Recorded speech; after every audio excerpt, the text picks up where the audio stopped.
May sobra ka na, ha? Mga baliw talaga. Ay, dito! Nakakal mo gumatsi. Aalis na kami dito. Aalis na kami dito. Sige! Sige, ha? Hawakan ka! Jeboy! Hoy! Dumabas ka nga dyan sa lungga mo? Ano ba? May patago-patago ka pa nalalaman? Madam, bakit po? Wow! Ganyan ka talaga!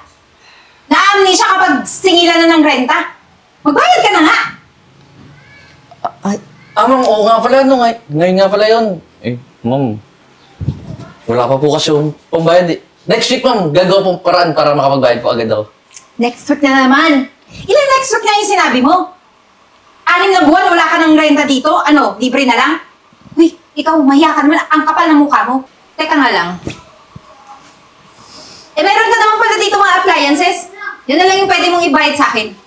Ikaw, umalis ka na. Kasi maglalagay na ako ng for rent dito sa room mo. Ma'am, huwag naman po. Ma'am, gagawa po paraan talaga para makapagbayad. Hoy, ilang beses na kitang pinagbigyan pero ganun pa rin. Kaya umalis na, please. Alis na! Akin itong mga gamit mo. Wala kang dadalhin. Alis! Alis!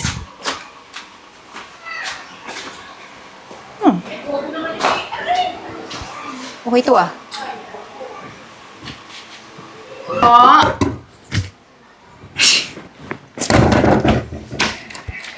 Ay! Ay, ma'am. Pwede po ba ako pumasok? Eh, upo ka dyan. Ay, naku, ma'am. Thank you po, ma'am. Nakita ko po kasi sa labas na may nakapaskil na room for rent. Eh, naghahanap kasi ako ng room for rent, ma'am, eh. Kasi, alam mo na, gusto kong may matuluyan ako. Teka lang. Eh, sigurado ka bang nakakabayad ka on time? Ay, aba, ma'am, syempre naman, no? Nagbabayad kaya ako on time sa lahat ng mga previous na anuhan ko dati. Eh, ano ba ang trabaho mo? Eh, sa parlor lang naman po ako nagtatrabaho, tsaka magaling po ako mag-gupet. Parlor? Eh, same lang yan sa salon, di ba? Na-delayed lagi yung sahod. Eh, paano ako makakasiguro makakabayad ka? Ay, naku, ma'am. Never pa po ako nade-delay sa mga bayarin, no? Kaya nagbabayad ako on time. Kaya, ma'am, sige na, pumayag ka na. Okay. So, 2 months advance, 3 months deposit. Kaya mo ba yan? Sige po. Sige. Send mo sa akin. Eh, mamaya na lang po. Ituro niyo po muna sa akin yung room ko. Send ko naman sa iyo, eh. Sige na.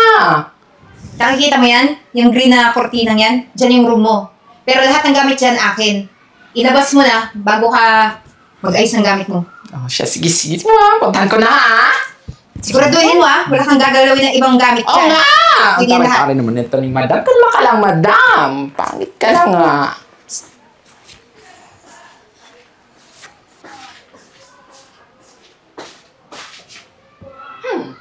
Ito pala yun? Kagandahan nga, pero pwede na.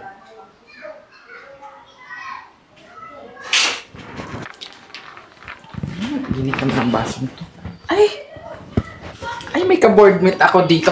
Hi! Ay, ikaw yung bago? Oo. Tsaka, kakarating ko lang kahapon. Hindi ko alam na ang ganda-ganda pala ng ka-boardmate ko dito. Ba't nga pala ito yung napili mo? Mahal-mahal dito, no? Ay, pagpasensyahan mo na yung kapitbahay natin, ha? Ingay-ingay. Eh, wala na akong choice, eh. Tsaka, sa tingin ko kasi wala na akong mahanap ang ibang paupahan dito. Kasi alam mo naman dito sa lugar natin, di ba, ang mahal-mahal ng paupahan. Ay, alam mo ba, yung landlady dito sobrang taray. Ay, talaga? Oo, grabe pa maningil. Mahal-mahal na nga ng upa dito, grabe pa maningil. Ay, naku, kabisado mo talaga yung ugali ng landlady dito, ha? Siguro best friend kayo. Best friend, lagi nga kinukuha pagkain ko. Nakakainis. Alam mo ba, tuwing magtatanghalian ako, lagi nakikisabay. Kala mo may ambag, nakakainis. Ay, ano ba kakainis talaga yung ganun, no? Sana hindi niya gawin sa akin yun. Kasi naku, hindi pwede gawin sa akin, no? Kasi lalaban talaga ako. Patay gutom yun. Gusto mo ba ng Ay, baka Ay, saktong-sakto. Oy, Anika, akin na lang to ha, kasi alam mo, not feeling well ako eh. Kailangan ko ng mga prutas para naman magkasustansya ako ulit. Ay, mukha naman kailangan mo. Pet mo eh. Ay, grabe ka naman. Ito naman, pwede naman sabihin na okay, sa'yo na lang, di ba? Ma'am, hindi po kasi sa inyo yan, ma'am. Sa kanya po yan. Ano ka ba naman, ma'am? Di ba sinabi ko, akin na lang to. Hindi naman siya tumanggi, di ba? So, akin na lang to. Ano ba?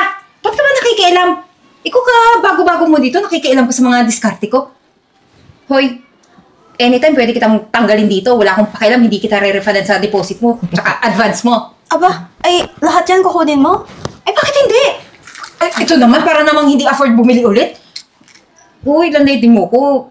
Eh, respeto naman. Tsaka, magre-reklamo ka din.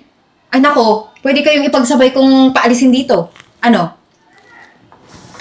O sige, sa'yo na yan lahat. Mukhang kailangan mo yan. Wala kang sustansya sa katawan mo eh. Anyways, may mga labahan pala ako dun sa kwarto ko. Eh, isabay mo lang dun sa labahan mo, ha? Ako? Ma'am, bakit ko lalaban yun? Hindi naman ako katulong dito. Nagre-rent ako sa bahay nyo. Hoy, masyado ka naman. Konti lang yung labahan ko, ipapasabay ko lang sa'yo. Nakikisuyo ako, ayaw mo. Ang ano mo naman sa akin? Grabe ka naman makautos. Ang mahal-mahal na nga ng renta dito. Gagawin mo pa tong katulong. Anika, ano ba? Dapat, ganun dito. Nakikisama. Ganun nakisama dapat ang mga bago. Hindi yung kala mo kung sino na. O siya, sige na. Dalhin ko na to sa kwarto ko kasi magpapahinga pa ako. Diyan na kayo. Sana hindi na magising. Teka lang. Nag-order kasi ako ng tubig. Hindi pa dumadating. Uhaw na ako. Kailangan kong uminom ng gugot. Akin na lang dito. Ay, Kita mo na. Ubayaan mo siya. Mukhang dehydrated yung katawan. ay, naku sis, pagpasensyahan mo na ha. Ganito pala talaga yung ugali ng babaeng yun, alam mo? Hindi bagay sa ganyan yung gano'n, no? Ang ganda-ganda, ang bongga-bongga ng bahay niya, tapos gano'n lang ganyan, hindi nababagay sa pagmumukha niya. Ay, bagay pala sa pagmumukha niya kasi sama na mukha niya yung ugali niya. Sanay na ako dun. Buraot. O siya, sige, papasok na muna ako sa kwarto, ha? Ay, Yeah, may bago akong pahinga ka, sesi. ha? Kasing ganda ko pa. Uy, huwag kang masyadong kiligin. Ganyan na ganyan yung mukha ko nung kabataan ko. Daming safe. Masarap to ah. Hoy! Marimar! Shhh! Bakla! Ay, kayo po pala yan. Ma'am, ano po yung kailangan nyo? Alam mo, yan talaga yung mga sakit ng mga nagre-renta dito. Na-amnesia kapag singila na. Hoy, magbayad ka na. Ma'am, ano ba pinagsasabi nyo? Kakabayad ko lang sa inyo eh. Anong kakabayad? Opo! Kakabayad ko lang sa inyo ng pang susunod na buwan na nga yung bayad ko sa inyo eh. Huwag mo nga akong lokohin. Ginagawa mo kong tanga. Hindi ako nakakalimot na dapat kinsenas katapusan ang bayaran. Eh ngayon, kinsenas, dapat binabayaran mo na ako. Ay, ma'am, kinsinas katapusan ako magbabayad. Ano to, ma'am? Ginawa mo naman tong sahuran yung bayaran ng renta dito. Ano? Ginaya mo rin sa pampasweldo ng mga empleyado dyan na kinsenas katapusan nagsasahod? Ano ba to, ma'am? Nagre-rent ako sa bahay mo, kinsenas katapusan talaga ako magbabayad. Eh yun na nga yun. Kailangan ganun din dito. Hoy, huwag ka makialam sa patakaran ko. Kung ayaw mo, umalis ka dito, wala kang gamit na dadalhin. Ay, naku, kakabayad ko lang nung nakaraan, tapos magbabayad ako ulit. Para namang sirang plaka tong si ma'am, paulit-ulit. Huwag kang maraming sinasabi. Ano, magbabayad ka o hindi? Papabarangay kita. Ay, wag po. Ay, O sige, magbayad ka na. Dali. Sige po, isisend ko na lang po sa inyo. Gusto ko cash. Isisend ko na lang nga eh. Ang kulit mo naman.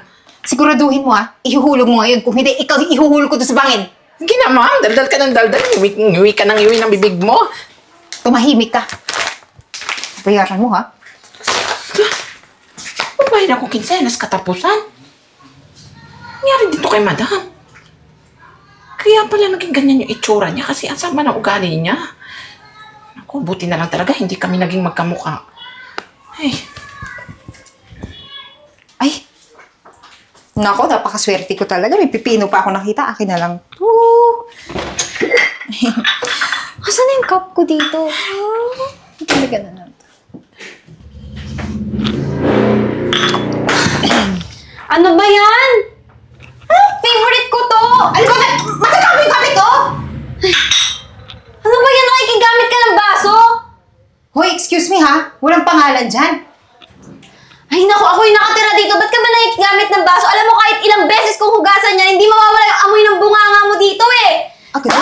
Ang grabe mo ha? Landlady mo ako dito, ganyan yung respeto mo sa akin. Hoy, manahimik ka. Walang nakalagay ng pangalan dyan, kaya pwede ko yung gamitin kahit kailan o kahit anong oras gusto ko. Sisiotin na mo. Hindi lang buraot. Nakikigamit ng baso, hindi naman... Tumahimik ka, tumahimik ka. Ayan! Ano? Akin na nga yan! Ba? Akin to, pipino na Akin to! to, pipino na to! Kagabi ko pa ito hinahanap-hanap eh! Kaya pala nawawala dun sa ilalim ng bed ko kasi kinuha mo pala tong pipino ko. Alam mo, ang kapal-kapal na mukha mo. Huwag kang mang-agaw ng mga gamit na hindi sa'yo! Hoy, huwag ka mapagbintang. Nakita ko yan dito, ibig sabihin walang mayari, kaya akin na yan, akin na. Ano yon ha? Kusang naglakad yung pipino ko? Abay, mali ko sa'yo, akin na yan. Ay! Nakita niyo? Pipino ko to ha? Tabi-tabi ko tumatulog gabi-gabi kasi kailangan ko to tapos nanakawin mo lang. Ano, kailangan mo rin to? Bakit hindi?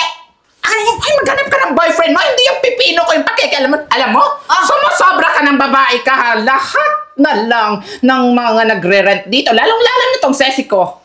Nagre-reklamo na dyan sa ugali mo. Hindi ko na kaya palampasin to. Huwag mo ko dito duro-duro, ha? Hoy! Huwag kayong magkakampihan dalawa. Kasi, sisiguraduhin ko talaga na kayong dalawa pupulutin doon sa labas.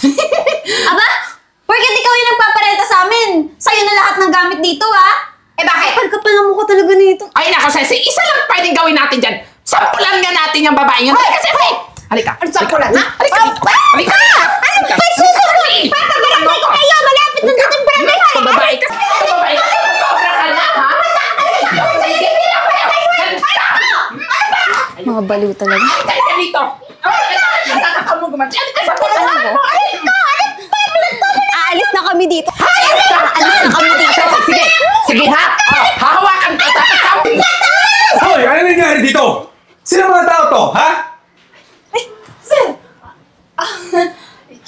Sir? Ano sabi mo, sir? Teka lang. Ikaw yung anong ginagawa mo dito? Bawal lalaki dito ha. Pamamae lang dito na bahay ha. Ako ang may-ari ng bahay na to. Di mo ba alam? May-ari. May-ari? Nagre-renta kami dito eh. Nagre-renta kami sa kanya. Nagre-renta? Bahay ko to! Sir, magpapaliwanag po ko, sir. Eh, kasi naman, sir, di ba wala naman nakatira dito. Eh, pinarentahan ko na para nung na-extra income dito, sir. Okay yun, di ba? Hindi mo na nagpaalam sa akin? Ha? Hoy, ang taas-taas nito magparenta ng bahay nyo. Sandali! So, ibig sabihin, hindi siya yung may-ari ng bahay. Kailan pa ba? Ako may-ari ng bahay ah! Eh, saan magpapaliwanag naman ako sa iyo? Eh, umalis na kayo dito! Umalis na kayo! Mag-uusap lang kami! Alis! Ay, paano yung mga binayad natin? Sir, hindi pwede. Mamaya na yun! Umalis tayo! Hindi mo kami pwede paalisin dito. May advance at deposit pa ako dito tapos papaalisin mo kami na basta-basta na lang. Alam mo, sir, ang pagsabihan mo para lumayas dito, itong babaeng to. Alam mo bang napakaburaot nito? Sabi na, di ba? Eh, ganito nga, sir. Eh, sorry na, huwag niyo kong paalisin dito, sir. Ako may bahay, ako may kakausap sa kanila. Babayaran ko lang sila. Ibabalik yung pera nila. Sting mo, sapat yun, ha? Di ka man na nagpaalam sa akin? Pinapalitan mo yung bahay ko, tapos ang taas-taas mo pa magbabayad sa kanila? Eh, sir, magpapaliwanag ako, please. Hindi na makinig ka sa akin. Paliwanag! Ano yung mga paliwanag mo? Ha? Sir! Huwag na kayo magpaliwanag! Huwag na kayo magpaliwanag yan, sir! Ang mas mabuti mo. Sir, masok na lang tayong dalawa sa loob sa kwarto. Ay, hindi, sir! Mali! Ang mas mabuting gawin natin, sir, dalhin na lang natin to sa mental hospital. Ay, hindi, sir! Mas malapit